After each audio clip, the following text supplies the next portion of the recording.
হামলা চালানো হয়েছে প্রবাসীর বাড়িতে। ভাঙচুরের পাশাপাশি প্রবাসীর স্ত্রীকে দেওয়া হয়েছে প্রাণনাশের হুমকি। শুধু তাই না, ১০ থেকে ১২ জন সন্ত্রাসী অস্ত্র নিয়ে তাদের বসত বাড়িতে হামলা চালায়।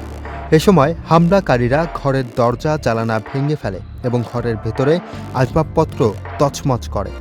একই সাথে দেয় প্রাণনাশের হুমকিও।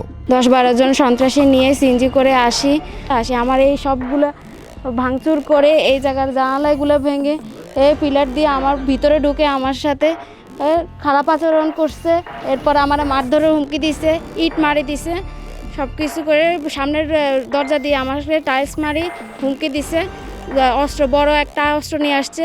বর্তমানে ৩ সন্তান সহ আতঙ্কে আছে প্রবাসীর স্ত্রীর পরিবার, এমনটা দাবি করছেন প্রবাসীর স্ত্রী। আমি অসহায়, আমার ছোট ছোট আমার বাচ্চা কাচ্চা নিয়ে থাকি, আমার স্বামী প্রবাসে থাকে। আমার আত্মরক্ষার কারণে প্রশাসন যেন এই জিনিসটা আমার দিকে একটু তাড়াতাড়ি দৃষ্টি আকর্ষণ করে এইটার বিচার যেন করে। এ ঘটনায় ভুক্তভোগী প্রবাসীর স্ত্রী ফারজানা ইরশাদ অভিযোগ করে জানান, জমিজমা বিরোধের জেরে হামলা চালিয়েছে সন্ত্রাসীরা। Which is the world-class cable brand? Walton Cables, নিরাপদ আগামী সংযোগ।